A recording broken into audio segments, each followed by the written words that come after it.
सभी प्रशिक्षुओं को मेरा नमस्कार। आप सभी का हमारे चैनल टीएसपी क्लासेस में एक बार फिर से बहुत बहुत स्वागत है। तो दोस्तों, आज हम इस वीडियो में बात करेंगे डीएलएड अर्थात बीटीसी सेकंड सेमेस्टर के अति लघु उत्तरीय प्रश्न के बारे में, जो कि 24 नंबर तक हो चुका है। प्रश्न नंबर 24 तक कराया जा चुका है। आज इस वीडियो में प्रश्न नंबर 25 से स्टार्ट करेंगे और आई होप, मैं आशा करता हूं कि आप पिछला वीडियो, इससे संबंधित जो पिछला वीडियो है 24 तक, आप उसको अच्छी तरीके से हल कर लिए होंगे और देख लिए होंगे। अगर आप वहां उसको अच्छी तरीके से हल कर लिए होंगे और देख लिए होंगे, तो यहाँ पे कुछ चीजें वही रिपीट की गई हैं, जिससे कि हमको उसको बताने की जरूरत नहीं पड़ेगी। ठीक है, तो चलिए हम लोग स्टार्ट करते हैं प्रश्न नंबर 25 से। प्रश्न नंबर 25 क्या कह रहा है, कैसे है सवाल। ठीक है, तो चलिए देखते हैं। कह रहा है तीन क्रमागत संख्याओं का योग। प्रश्न नंबर 25 ये है, कह रहा है तीन क्रमागत संख्याओं का योग 87 है, द्वितीय क्रमागत संख्या का मान ज्ञात कीजिए। बहुत ही अच्छा से कह रहा है, तीन क्रमागत संख्याएं। देखिए दोस्तों, क्रमागत का मतलब होता है क्रम से आने वाली। अगर हम मानते हैं पहली क्रमागत संख्या यक्स मानते हैं, यही देख लीजिए, अगर हम पहली क्रमागत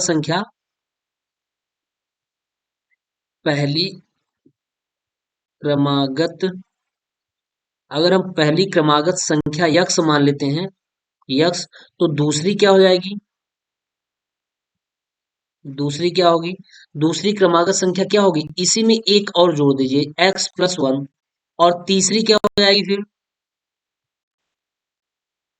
तीसरी क्रमागत संख्या क्या हो जाएगी, इसमें एक और जोड़ दीजिएगा, यानी यक्स प्लस एक में एक और जोड़ेंगे, कितना होगा, दो हो जाएगा। यानी पहली क्रमागत संख्या हम अगर यक्स माने हैं, तो दूसरी क्रमागत संख्या यक्स+1 होगा और तीसरी क्रमागत संख्या कितनी होगी, यक्स+2 होगी। बस अगर आपको ये चीज पता है तो करें तीन क्रमागत संख्याओं का योग। योग मीन्स आप जानते होंगे, योग मीन्स क्या होता है, जोड़ना। अब इन्हीं तीनों क्रमागत संख्याओं को जोड़ दीजिए, क्या, यक्स जोड़िए, फिर प्लस ये वाले को जोड़िए, x+1 को जोड़िए, फिर प्लस क्या जोड़िएगा, x+2 को जोड़ दीजिएगा। ये हम जोड़ दिए जैसा कि सवाल करा था। योग कितना है, 87 है, कितना है, 87 है। यही, बस इसी को हल कर दिए। एक एक्स, दो एक्स, तीन एक्स, कितना हो जाएगा, 3x, और प्लस दो और एक कितना हो जाएगा, दो एक तीन, बराबर 87। तो 3x बराबर 87। इस तीन को पंक्षांतर कर दीजिएगा, प्लस है तो माइनस हो जाएगा, और 3x इक्वल टू 87 में से तीन गया, कितना बचेगा, सात में से तीन गया चार, यानी कि 84 बच गया। तो x की वैल्यू कितनी आ जाएगी, काट दीजिएगा, 84 के बटा तीन हो जाएगा। तो तीन दूनी के छह, और बचा कितना, दो बचा, तीन अट्ठे 24। यानी x की वैल्यू कितनी आई, 28। x क्या माने हैं आप, पहली क्रमागत संख्या। सवाल ये नहीं पूछ रहा है कि पहली क्रमागत संख्या, अब सवाल पे आ जाइए। सवाल ये करे दूसरी क्रमागत संख्या बताइए। तो भैया दूसरी क्रमागत संख्या आप क्या माने हैं, x+1 माने हैं ना, तो यहाँ लिख दीजिएगा कि क्रमागत दूसरी क्रमागत संख्या इक्वल टू कितना हो जाएगा, x+1 माने हैं, तो यक्स की वैल्यू है 28, और +1 जब ऐड हो जाएगा तो बड़े प्यार से 29 आ जाएगा, है ना। आंसर कितना आ जाएगा, 29। यही आपका आंसर हो जाएगा। बस इतना ही कह रहा है, सवाल में कुछ नहीं था, जैसा कि आप देख लिए होंगे। बस आपको यहाँ पे कुल मिला के यही पॉइंट मेन था कि हम क्या माने, पहली क्रमागत संख्या यक्स माने। जरूरी नहीं कि आप पहली क्रमागत संख्या यक्स ही मानिए। पहली क्रमागत संख्या आप x+1 मान लीजिए, दूसरी x+2 मान लीजिए, तीसरी x+3 हो जाएगी। जहां से स्टार्ट करिए उससे एक एक बढ़ते हुए चले आइएगा, तो आपका आंसर वही आएगा। चलिए अगला प्रश्न देखिए। कह रहा है एक आयत की लंबाई 10 सेंटीमीटर तथा चौड़ाई 6 सेंटीमीटर, आयत का परिमाप। अब आपको पता है फार्मूला, आयत का परिमाप क्या होता है, आयत का परिमाप बराबर क्या होता है, टू लंबाई प्लस चौड़ाई, 2l+b। यही होता है हमारा जो आयत का परिमाप होता है, 2l+b। क्यों, क्योंकि आयत, ये जैसे ये हमारा आयत है, कैसे परिमाप यही होता है, जो इसके चारों तरफ ये जो दीवारें हैं या कुछ भी करिए, यही है, यही परिमाप है। इसमें दो लंबाई है और दो क्या है, चौड़ाई है, इसलिए दो लंबाई और प्लस दो चौड़ाई। तो इसे दो कॉमन लेते हैं, तो लंबाई प्लस चौड़ाई, हम आपको एक बार फिर से बता दिए कैसे इसका फार्मूला निकाला जाता है। तो चलिए ठीक है, दो इंटू लंबाई कितना है, 10 है, और प्लस चौड़ाई कितना है, 6 है। तो 2 × कितना हो गया, 10×6 = 16, 16 × कितना होता है 32, क्या परिमाप है 32 सेंटीमीटर होगा, ना कि वर्ग सेंटीमीटर, ना कि घन सेंटीमीटर, क्या होगा 32 सेंटीमीटर। यूनिट अवश्य लिखेगा, हर सवाल में आपको बार बार बताते हैं कि यूनिट अवश्य लिखेगा। अगला प्रश्न कह रहा है एक बर्तन में 7,800, ये इसको देखिए मिला, ये सेंटीमीटर था, ये घन सेंटीमीटर है ना, ये क्या है सेंटीमीटर, यानी घन सेंटीमीटर, ये घन सेंटीमीटर लिखा है। एक बर्तन में 7,800 घन सेंटीमीटर पानी है, बर्तन में कितने लीटर पानी है। देखिए कुछ नहीं है सवाल में, सवाल बिल्कुल यही है, बस ये घन सेंटीमीटर दिया है ना, इसी को लीटर में चेंज कर देना है बस, बाकी सवाल वही है। तो आप जानते हैं, क्या जानते हैं कि 1 लीटर बराबर कितना होता है, बता दे रहा हूं आपको, 1 लीटर बराबर कितना, 1,000 घन सेंटीमीटर होता है ये, इसको याद रखिएगा कि 1 लीटर बराबर 1,000 घन सेंटीमीटर। वैसे भी आपको पैरामीटर से याद होने चाहिए, बहुत सारे पैरामीटर्स ऐसे हैं, जैसे लीटर को सेंटीमीटर में चेंज करना, लीटर को मीटर में चेंज करना, ये बहुत ही इंपॉर्टेंट हो जाता है, प्रश्न अवश्य आता है। तो 1 लीटर बराबर 1,000 घन सेंटीमीटर होता है। अब लेकिन वो कह रहा है कि इतना घन सेंटीमीटर है, उसको किस में चेंज करिएगा, लीटर में चेंज करिएगा। तो अगर हम आपसे कह दें कि बताइए कि 1 घन सेंटीमीटर बराबर क्या होगा, तो आप कहेंगे 1 लीटर में सर जी 1,000 से क्या कर दीजिए, भाग दे दीजिए। तो जब 1,000 से भाग दे देंगे तो कितना आ जाएगा, 0.001, क्या आ गया, लीटर आ गया, यानी 1 घन सेंटीमीटर में इतना लीटर होता है। फिर से लिख लीजिए, 1 घन सेंटीमीटर में क्या होता है, 0.001 क्या होता है, लीटर होता है। बस अब आंसर आपका आ जाएगा। बस यही ध्यान रखना है, 1 लीटर बराबर इतना 1,000 घन सेंटीमीटर, या हम इसको एक बार यहाँ फिर से समझा देते हैं, बहुत इंपॉर्टेंट है। 1,000 घन सेंटीमीटर बराबर हम ऐसे लिख देते हैं, घन सेंटीमीटर बराबर क्या, आप 1 लीटर लिख सकते हैं, बिल्कुल लिख सकते हैं। अगर यही कहें 1 घन सेंटीमीटर बराबर बताइए क्या होगा, तो आप क्या करेंगे, 1 लीटर में क्या कर देंगे, 1,000 से भाग देंगे, इतना क्या हो जाएगा, लीटर। वही चीज तो हम किए हैं भैया, 1 घन सेंटीमीटर 1/1000, यानी 0.001 लीटर। इसका जब एक में 1,000 का भाग देंगे तो इतना आएगा, दशमलव 3 अंक तक दशमलव लग जाएगा, इतना लीटर। ठीक है, अब 1 घन सेंटीमीटर अगर आपको पता हो गया 0.001 लीटर होता है, तो कितने का पूछ रहा है, 7,800 घन सेंटीमीटर में कितना लीटर होगा। तो बस कुछ नहीं, 1 घन सेंटीमीटर इतना, तो इसलिए इसलिए 7,800 घन सेंटीमीटर में कितना लीटर होगा, तो क्या करेंगे, गुणा कर दीजिएगा, 0.001 में कितने गुणा करिएगा, 7,800 का गुणा कर दीजिएगा। तो कितने अंक पे दशमलव लग जाएगा, 1 2 3, यानी 1 2 3, यानी हो जाएगा 7,800। ये क्या हो गया, इतना लीटर हो गया, इतना लीटर। यही आपका आंसर हो जाएगा कि बर्तन में कितने लीटर पानी भरा है, 7.8 लीटर पानी भरा है। ठीक है, यही आंसर होगा। अगला प्रश्न चलिए देखते हैं। कह रहा है ए स्क्वायर प्लस 1/a² बराबर 2 हो तो 1/a+a का मान ज्ञात कीजिए। जब भी ऐसा प्रश्न रहेगा तो जो ये वैल्यू दिया रहेगा ना, ये वाली वैल्यू, जो वैल्यू दे रखी रहेगी, इसी का आप होल स्क्वायर कर दीजिएगा बस, क्योंकि स्क्वायर का पूछ रहा है ना, स्क्वायर अगर क्यूब पूछता तो हम इसका होल क्यूब कर देते। क्या करेंगे हम, 1/a और प्लस ए, इसका हम क्या कर देंगे, होल स्क्वायर खोल दीजिए। इसका फार्मूला बन जाएगा a+b का होल स्क्वायर हो जाएगा ए स्क्वायर, यानी 1/a², a² plus b² plus 2 ए का मतलब 1/a इंटू बी का मतलब 1, ए से ए कैंसिल, तो यानी क्या कह लेंगे आप, 1/a² प्लस कितना, 2। देखिए इसकी वैल्यू दे रखी है कितना, 2, यानी a² प्लस 1/a² की वैल्यू दे रखी है कितना, 2, प्लस और ये वाला 2 है ही, 2 2 बराबर 4। इसकी वैल्यू आई, इसी की वैल्यू, यही तो पूछ रहा था ना, अभी नहीं आई। पूछ क्या रहा था, वो कह रहा था कि a+1/a केवल मान निकालिए, और ये मान जो आया हुआ है वो आया है 1/a+a का होल स्क्वायर का मान आया है, बराबर कितना आया है, 4। वो केवल यहाँ भी स्क्वायर नहीं है, वो केवल कह रहा है 1/a+a की वैल्यू बताइए, तो यहाँ से वर्गमूल ले लीजिएगा, प्लस ए बराबर कितना हो जाएगा, 4 का वर्गमूल कितना हो जाएगा, 2 हो जाएगा। यही आंसर हो गया, है ना, बस इतना ही करना है। चलिए 2018 में प्रश्न पूछा गया है, ये सारे जितने भी हैं सारे प्रश्न पूछे गए हैं। 29 प्रश्न कह रहा है, 29 प्रश्न ये कह रहा है कि -4/9 का गुणात्मक प्रतिलोम बताइए। तो हम आपको जब पढ़ा रहे थे गुणात्मक प्रतिलोम, तो वहां बताया गया था कि गुणात्मक प्रतिलोम जिसका भी पूछे उसमें उस संख्या से गुणा करें, यानी उस संख्या से, ऐसी संख्या से गुणा करें जिसकी वैल्यू 1 हो जाए। जैसे ये है क्या, -4/9 में से 9 में हम कितने से गुणा कर दें कि उसकी वैल्यू क्या हो जाए, 1 हो जाए। तो आप कहेंगे सर जी -4/9, -9/4 से गुणा कर दीजिएगा। तो ये माइनस से तो माइनस कट जाएगा, यानी माइनस माइनस प्लस हो जाएगा, 4 से 4 कट गया और 9 से 9 कट गया, और माइनस माइनस क्या हो जाएगा, प्लस। तो क्या आ जाएगा, 1। यानी कि हम ये कह सकते हैं कि -4/9 का गुणात्मक प्रतिलोम क्या होता है, -9 के बटा 4 होता है, होगा।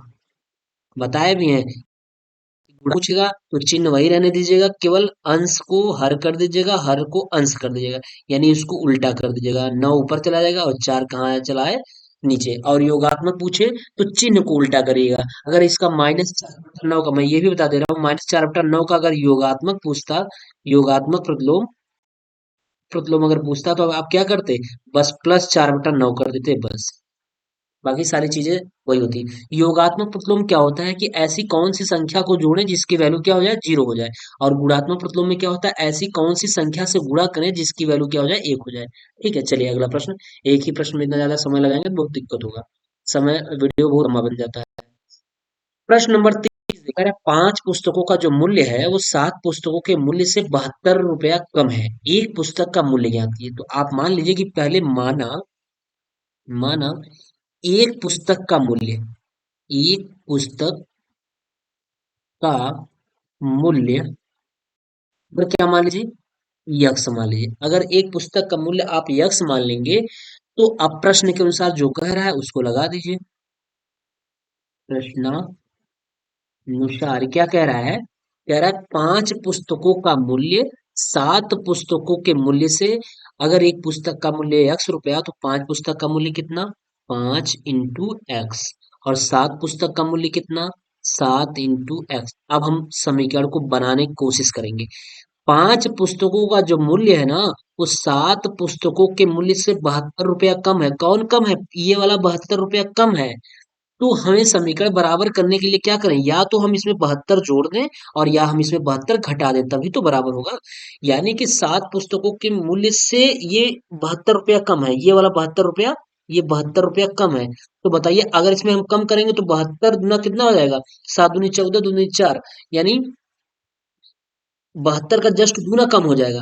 तो हम ऐसा नहीं करेंगे, समीकरण को बराबर करने के लिए हम इसमें या तो 72 जोड़े, या 72 जोड़े, और या फिर इसमें 72 घटाए, तो हम इसमें 72 जोड़ देते हैं।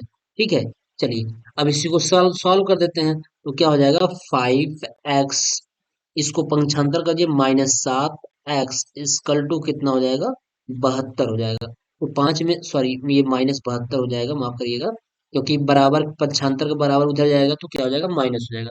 तो 7x में से 5x कितना आएगा, -2x, और बराबर -72।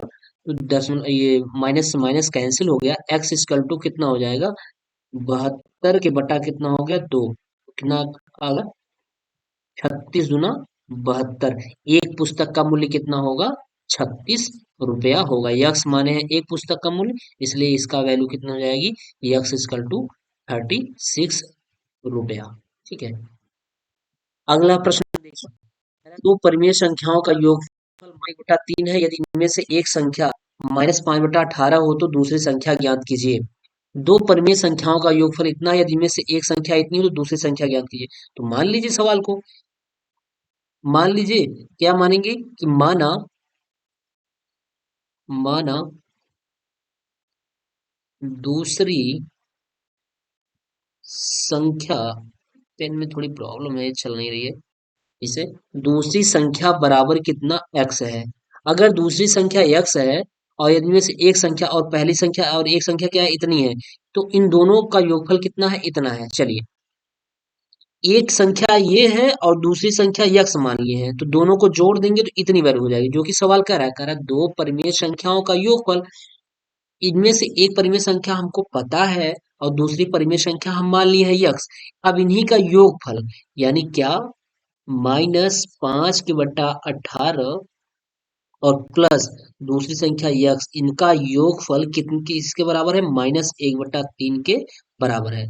तो चलिए अब क्या करते हैं, यक्स को एक तरफ कर दीजिए, बाकी इसको एक तरफ लाइए, चर को एक तरफ, अचर वैल्यू को एक तरफ। तो हम क्या कर लेंगे, -5/18 कर लेंगे, और ये माइनस है, इधर आएगा तो प्लस हो जाएगा, क्या हो जाएगा, प्लस हो जाएगा, +1/3 हो गया, और बराबर क्या हो गया, यक्स इधर प्लस है तो जाएगा इधर क्या हो जाएगा, माइनस हो जाएगा।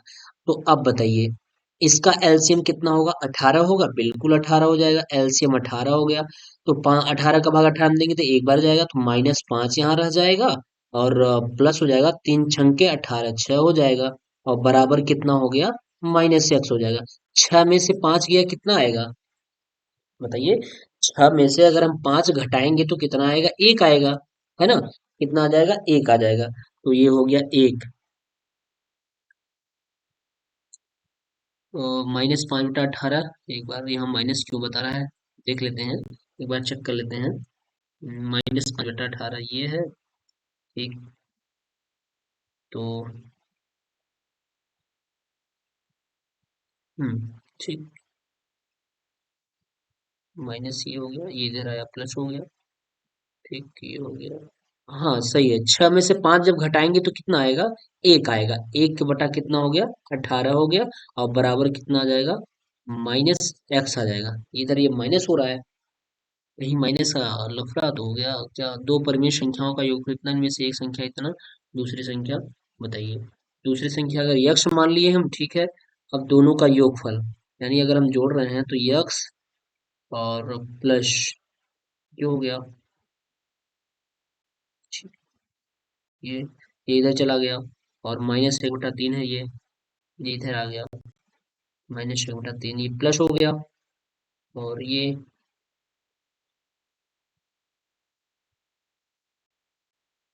हम्म, अच्छा, इधर देख लीजिए, अगर हम इसको ऐसे कर लेते हैं, यक्स और प्लस दोनों का योगफल, पहली संख्या दूसरी संख्या यक्स माने हैं, और पहली संख्या कितनी है, एक संख्या ये कितनी है, ये है -5/18, तो इनका योगफल, योगफल, ये यहाँ पे एक बार फिर से हम अगर ऐसे कर लेते हैं, 5/18 बराबर क्या हो जाएगा, बराबर हो जाएगा, इतना है होने पर -1/3 हो जाएगा, -1/3, तो प्लस माइनस से माइनस हो गया, यक्स -5/18 हो गया, बराबर कितना हो गया, -1/3 हो गया, ठीक है। तो यक्स बराबर क्या हो जाएगा, यक्स बराबर हो जाएगा -1/3, और ये इधर जाएगा तो प्लस क्या हो जाएगा, 18 हो जाएगा, ठीक है। तो इसका एलसीएम 18, तो 3 छंग 18, -6 और +5, हाँ, बराबर एक्स, है ना, ये हो गया। तो 6 में से 5 गया, यक्स बराबर कितना आ गया, यक्स बराबर 6 में से 5 गया, -1/18, यक्स की वैल्यू, यानी ये चीज है यहाँ भी -1/18 ही रहेगा, यक्स की वैल्यू कितना आ गया, जब यक्स की वैल्यू कितना आ गया, -1/18, सही है, चाहे ऐसे लगाइए चाहे ऐसे लगाइए। तो क्या पूछ रहा, दूसरी संख्या कितनी आ गई, -1/18, ठीक, चाहे आप ऐसे लगा लीजिएगा और चाहे ऐसे लगा लीजिएगा, दोनों से बता दिए हैं। चलिए अगला प्रश्न देखिए, कह रहा है एक वर्गाकार खेत की भुजा दिया है इतना मीटर, खेत का क्षेत्रफल ज्ञात कीजिए, जबकि यक्स बराबर कितना है, -3। खेत की भुजा दिया है, और है खेत कैसा, वर्ग के आकार का, कैसे, वर्ग के आकार का, तो वर्ग का क्षेत्रफल क्या होता है, भुजा स्क्वायर होती है, ठीक है। इसकी एक भुजा दे रखी है, ए बराबर कितना दे रखा है, ए बराबर दिया है 3x + 17, कितना दे रखा है, 17, एक,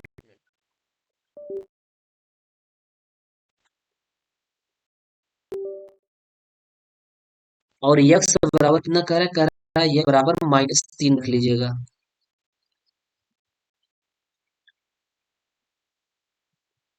से प्रॉब्लम है, यक्स बराबर कितना, -3 रख लीजिएगा।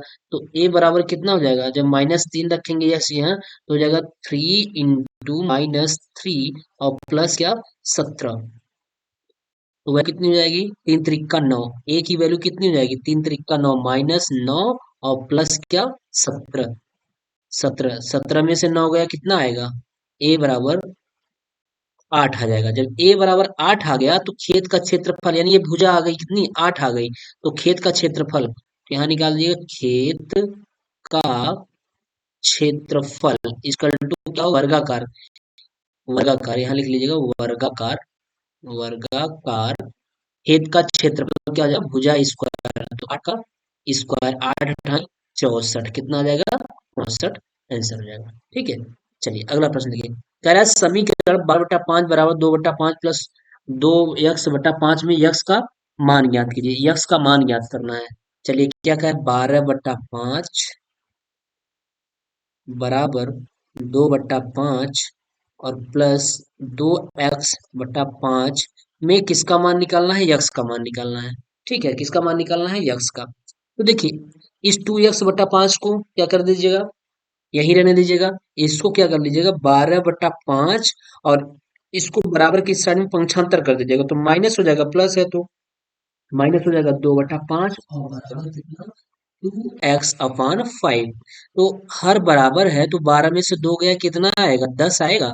हाँ, 10 बटा कितना हो जाएगा? 5 और बराबर कितना हो गया? 2x/5। 5 से 5 कैंसिल और 2 पंजे 10, कितना?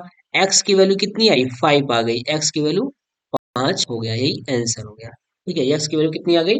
5 आ गई। चलिए अगला प्रश्न कह रहा है 114, 380 और 133 का महत्तम समापवर्तक बताइए। क्या बताइए? महत्तम समापवर्तक। देखिए 114, 380 और 133, इसी का महत्तम समापवर्तक बताना है।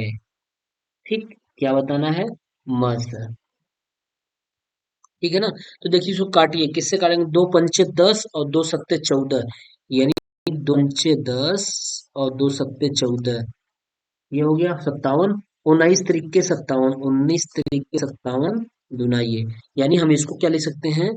2 इंटू 3 इंटू 19, यही लिख सकते हैं, बिल्कुल लिख सकते हैं।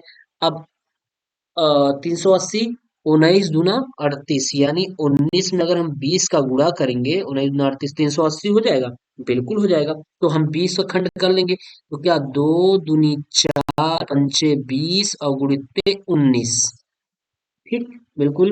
अब 133, 133 क्या होता है? 19 सत्ते 133 होता है, आपको पता है। यानी 7 गुणित्ते कितना? 19। तो देखिए मासा वो होता है जो तीनों में कॉमन बने। तो तीनों में क्या कॉमन बना है? दो तीनों में तो है नहीं, तीन तो है नहीं, केवल 19 ही एक ऐसा है जो तीनों में है। यहाँ भी है, यहाँ भी है और यहाँ भी है। तो इसका मासा कितना हो जाएगा? 19 हो जाएगा, यही आंसर मासा होगा। ठीक है, अगला प्रश्न कर रहा है निम्नांकित चित्र में यदि AC इक्वल टू BD, देखिए AC ये ये वाला AC इक्वल टू क्या? BD, ये वाला ये के बराबर है, तथा BC equal to AD, BC कौन सा है? ये वाला BC इक्वल टू AD ये वाला, ये बराबर है।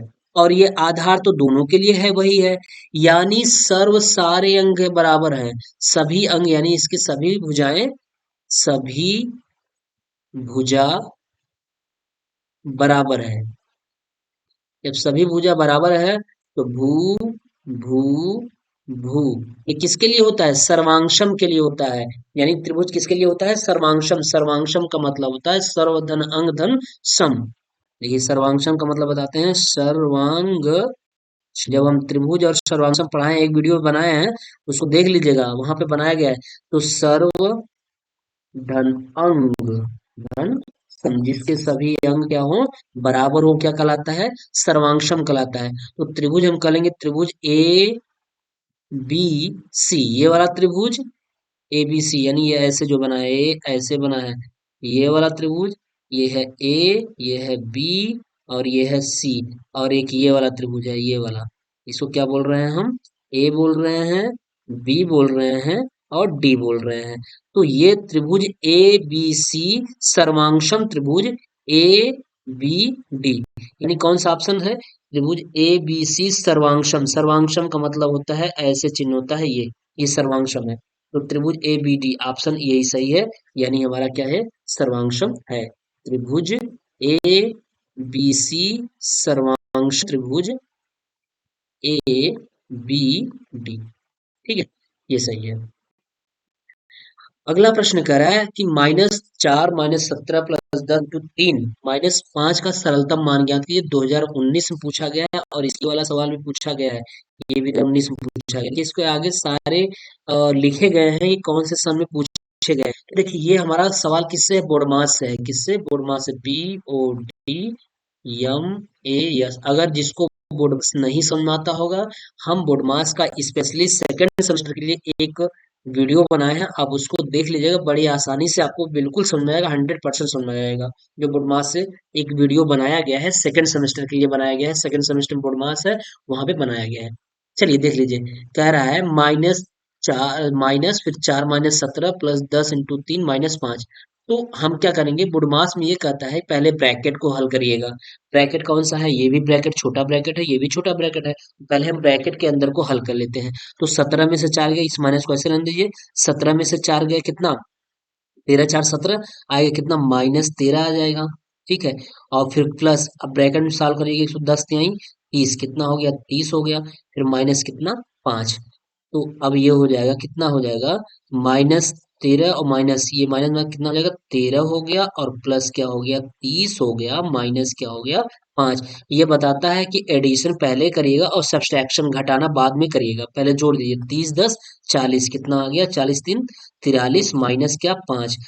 अब इसमें से जब 5 घटाइएगा आप ना, तो कितना आएगा? 43 में से जब आप 5 घटा दीजिएगा, तो आ जाएगा 38। 38 2 40 3 43। ठीक है, कितना आ जाएगा? 38।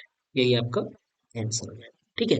माइनस बाद में करना है, पहले एडिशन करना है, क्योंकि बोडमास आपका बताता है ये है bracket of division multiplication addition and subtraction. Addition आप पहले करिएगा, सब्सट्रैक्शन सबसे लास्ट में, यानी घटाना सबसे लास्ट में। जोड़ उसके पहले, उसके पहले गुणा, उसके पहले भाग, और उसके पहले ओ, फिर ऑफ। ऑफ मीन्स का होता है, का मीन्स भी गुणा होता है। और उससे पहले में क्या करिएगा? ब्रैकेट कर लीजिएगा। और उससे भी पहले एक आता है वेनिकुलम। वेनिकुलम मतलब बार का चिन्ह जैसा लगा रहता है, रेखा चिन्ह, वो होता है। ठीक है। चलिए अगला देखिए। x² -7x + 6 = 0 को हल कीजिए। ये द्विघात समीकरण है आपका। x² -7x + 6 = 0। वैसे ये बुडमास जो है, सॉरी मैं तो भूल गया था, आपका ये सेकंड सेमेस्टर ही चल रहा है। सॉरी सॉरी, माफ करिएगा। ये सेकंड सेमेस्टर चल रहा है, तो सेकंड सेमेस्टर में बुडमास ही तो पढ़ाए हैं। आप बुडमास के सवालों को देख लीजिए, यानी बुडमास के वीडियो को देख लीजिए, वहां से आपको समझ आ जाएगा। माफ करिएगा, हमें लगा कि फोर्थ सेमेस्टर पढ़ा रहा है। चलिए देखिए। कह रहा है x² -7x + 6 = 0 को हल कीजिए। इसको हल करना है, ठीक है। हल करना है, तो क्या करेंगे? 6 का ऐसा खंड करिए कि जोड़ने पर क्या आ जाए? 7 आ जाए। तो 3 दूनी 6, यानी 6 का 6, 6 और 1 7। यानी हम क्या कर सकते हैं? x² -6x माइनस क्या? x, और प्लस 6 बराबर 0। देखिए, 6 का यक्स में जब हम गुणा करेंगे, तो 6 1 का 6 ही होगा, और -6x और -x जब जोड़ेंगे यानी जुड़ जाएगा, तो -7x आ जाएगा। ठीक है। फिर यहाँ से हम यक्स कॉमन ले लेंगे, तो यक्स माइनस क्या बच जाएगा? 6। और फिर यहाँ -1 कॉमन लेंगे, तो यक्स माइनस, ये माइनस इसके अंदर के चिन्ह को बदल देगा। तो ये जो प्लस है ना, वो माइनस हो जाएगा ये। अब बराबर क्या हो जाएगा? 0।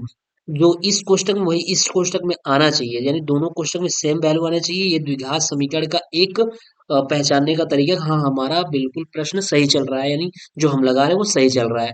तो इस दोनों कोष्टक में से एक को उतार लीजिएगा, और x-1 हो जाएगा। तो हम क्या कर लेंगे? x-1 हो गया, और x-6 इसकल टू क्या हो जाएगा? 0 हो जाएगा। यहाँ 0 दिया है, तो मतलब x का मान निकालना होगा। तो एक बार x-1 बराबर 0 दिखा दीजिएगा, तो x बराबर क्या आ जाएगा? 1 आ जाएगा। और एक बार x-6 इसकल टू 0 दिखा दीजिएगा, तो यक्स की वैल्यू कितनी आ जाएगी? 6 आ जाएगी। यानी यक्स की वैल्यू ओवरऑल कितनी आई? 1 व 6। यही आपका क्या हुआ? आंसर, है ना। यही क्या हो गया? आंसर हो गया। चलिए अगला कह रहा है, फिर वही प्रश्न है, बस केवल अ, देखिए, अब मैं आपको बताता हूँ। देखिए, प्रश्न वही आया है ना। 5 पुस्तकों का मूल्य 7 पुस्तकों के मूल्य से 14 रुपया कम है, एक पुस्तक का मूल्य ज्ञात कीजिए। इसके पहले भी सवाल सेम यही था, केवल यहाँ जो 14 दे दिया है, इसके पहले सवाल में कुछ और दिया था, मैं आपको दिखा रहा हूँ। ऐसे ही सब पूछता है, सवाल ऐसे ही पूछता है, केवल डाटा चेंज कर देगा। यही सवाल है। यहाँ पे 5 पुस्तकों का मूल्य 7 पुस्तकों के मूल्य से 72 रुपया कम है, और वहां कितना है, 14 रुपया कम है। अंतर बस केवल सवाल का सेंस भी वही है, सब कुछ वही है, केवल एक डाटा उन्होंने चेंज कर रखा है, 72 ने यहाँ क्या कर दिया है, 14। ये 2018 में प्रश्न पूछा गया, अब वो 2000 किस में पूछ लिया गया है, 2000, देखिए 2020 में, 2020 में दो पेपर हुए थे, 2020 फर्स्ट फेज में पूछा गया था। सवाल बिल्कुल वही है, केवल अंतर क्या है, इसमें 14 आ गया है। तो एक पुस्तक का मूल्य आप निकाल दीजिएगा। वैसे फिलहाल इस सवाल को हम नहीं लगाएंगे, आप सवाल लगा करके मुझे कमेंट करिएगा कि इसका आंसर कितना आ रहा है। ठीक है, 38 नंबर का आंसर आप बताइए कितना आ रहा है, क्योंकि बिल्कुल सेम वही सवाल है। अब आपको हम ये देखते हैं कि कितने लोग इसमें लगा लेते हैं, कितने लोग कमेंट करते हैं कि हाँ इसका आंसर इतना आ रहा है। ठीक है, तो ये आप लगा करके कमेंट अवश्य करिएगा। चलिए अगला प्रश्न देख लीजिए, 39 नंबर का रहा है, ए प्लस वन पान ए बराबर 3, तो ए स्क्वायर प्लस वन पान ए स्क्वायर का मान ज्ञात कीजिए। सेम सवाल ऐसे फिर आ गया ये 2020 के फर्स्ट पेज में। मैं इस सवाल को फिर दिखाता हूँ आपको कि उसमें क्या डिफरेंस है और क्या डिफरेंस है। देखिए सवाल ये पूछा गया है, बस ऐसे ही सवाल पूछ रहा है कि बस केवल डाटा को थोड़ा सा चेंज कर दे रहा है, और सारे तरीका लगाने का सब कुछ वही है। देखिए दिखा रहा है कहाँ है सवाल, ये देखिए, यहाँ ए स्क्वायर प्लस वन पर ए स्क्वायर बराबर 2 दिया है, और यहाँ क्या है, 1 प्लस ए का मान पूछ रहा है। बताइए सवाल में क्या दिक्कत है। सवाल बिल्कुल वही है, ए के फॉर्म में दिया है, बराबर 2 दिया है, और यहाँ क्या दे रखा है, यहाँ देखिए ए के फॉर्म में यहाँ भी है, बस यहाँ पे क्या आ गया है, तीन है, और ए स्क्वायर प्लस ए स्क्वायर का मान ज्ञात करना है। सेम बिल्कुल सवाल सब कुछ वही है, बस यहाँ दो, वहाँ 2 था, यहाँ 3 था। ये 2020 में पूछ लिया है सवाल। इसको भी आप, ये इसके आपके लिए होमवर्क रहेगा, है ना। आप कमेंट करके बताइएगा इसका आंसर कितना आ रहा है। ठीक है, चलिए। एक बगीचे में 2025 पौधे लगे हैं, प्रत्येक पंक्ति में उतने ही पौधे लगे हैं जितनी बगीचे में कुल पंक्तियां हैं। प्रत्येक पंक्ति में कुल कितने पौधे लगे हैं, 2020 में पूछा है। और इसके पहले भी जब हम वीडियो पढ़ाए हैं, 1 से 25 तक पढ़ाए हैं, 1 से 24 तक पढ़ाए हैं, उसमें भी ये सवाल पूछा है, सेम यही सवाल पूछा है। ठीक है, पिछला वीडियो देखेंगे तो सेम यही सवाल है, बिल्कुल यही सवाल है, इसको रिपीट कर दिया है। तो आप सोचिए कि कितने इंपॉर्टेंट है ये सब प्रश्न। तो चलिए हम बता देते हैं इसको। एक बगीचे में 2025 पौधे लगे हैं, प्रत्येक पंक्ति में उतने ही पौधे लगे हैं जितने बगीचे में कुल पंक्तियां हैं। यानी पंक्तियों की संख्या अगर मानेंगे आप, पंक्तियों की संख्या बराबर माने क्या, यक्स, तो आपको पौधों की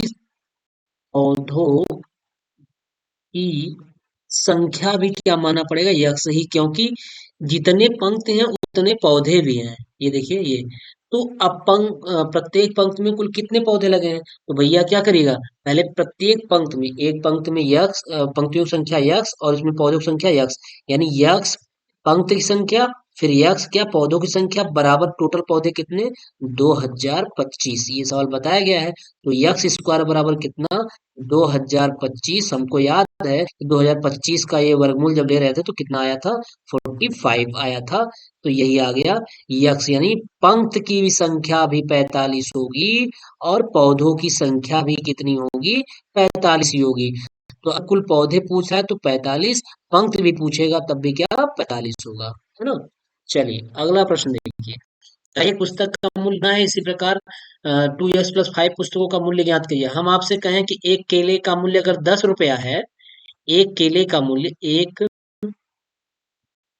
केले का मूल्य अगर कहें कि 10 रुपया है, तो बताइए 5 केले का मूल्य कितना होगा। तो वही सवाल है बिल्कुल। तो क्या करेंगे आप, 10 में 5 का क्या कर दीजिएगा, मल्टीप्लाई करा दीजिएगा, तो कितना है, 50 आ जाएगा। तो वही चीज तो ये भी है, एक का मूल्य कितना दे रखा है, 5x स्क्वायर। इस सवाल, इस टाइप का सवाल बन गया है पिछले वीडियो में, x+1 गुणा कर दीजिए, इसमें 2x+5 का मल्टीप्लाई करा दीजिए, बस यही करना है। सॉरी,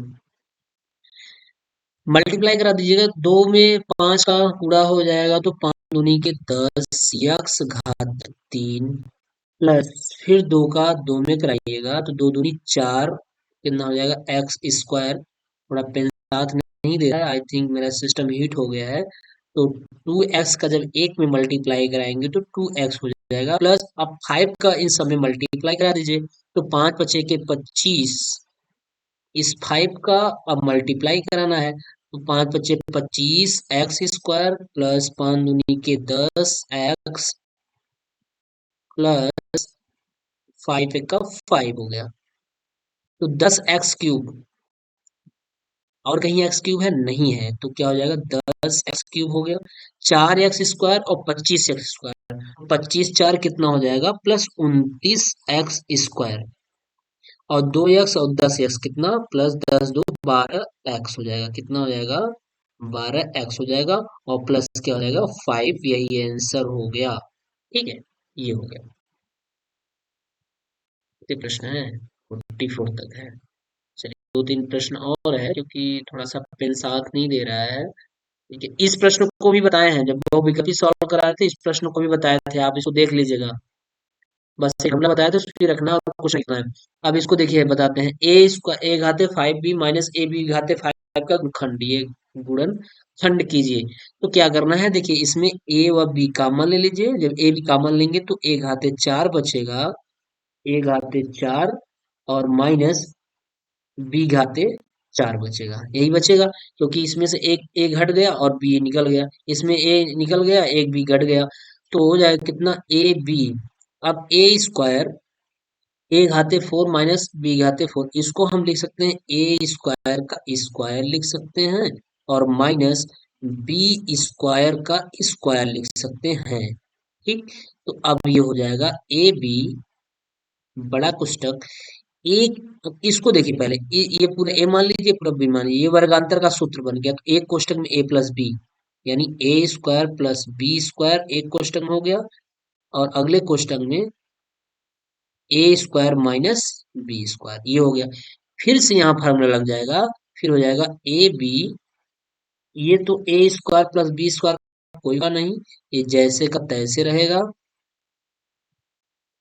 है ना, और ये फिर हो जाएगा ए वर्गांतर का फिर से सूत्र हो गया, वर्गांतर का सूत्र क्या होता है, ए स्क्वायर माइनस बी स्क्वायर का, एक कोष्टक में ए प्लस बी और अगले कोष्टक में क्या ए माइनस बी, यही दिया जाएगा, तो हो जाएगा क्या एक कोष्टक में ए प्लस बी और अगले कोष्टक में ए माइनस बी, यही आंसर हो गया, इसमें और कुछ नहीं करना है। ठीक है, ये हो गया। चलिए अगला प्रश्न कह रहा है, बहुत अच्छा प्रश्न है, 2020 के सेकंड फेज में पूछा गया है ये सवाल। कह रहा है एक आयताकार मैदान 190 मीटर लंबे तार से घिरा है, आयताकार जो मैदान है ना, वो 190 मीटर लंबे तार से घिरा है। चलिए हम आयताकार मैदान पहले बना देते हैं, और आपको ये बताते हैं कि 190 है क्या, जो 190 दिया है 190 मीटर, ये है का। देखिए ये आयताकार मैदान है, ठीक है, अब ये 190 मीटर लंबे तार से घिरा है, ऐसे कटीले तार से इसको घेरा जा रहा है, ये तो हम बार बार बताए हैं, जो चारों तरफ जो घेरता है जिससे ना, वो क्या होता है परिमाप होता है, क्या होता है परिमाप, उसको बोलते हैं परिमाप। तो मैदान का परिमाप दे रखा है, मैदान का परिमाप कितना दे रखा है, 190, चल जा भैया,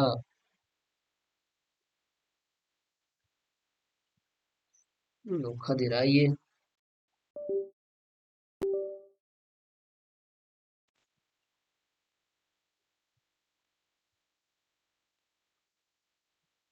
आई थिंक दोस्तों ये थोड़ी सी प्रॉब्लम हो गई है, ये टेक्निकल प्रॉब्लम हो गई है, हमारे इस पेन में चल नहीं रहा है, तो एक प्रश्न आपका बचा है।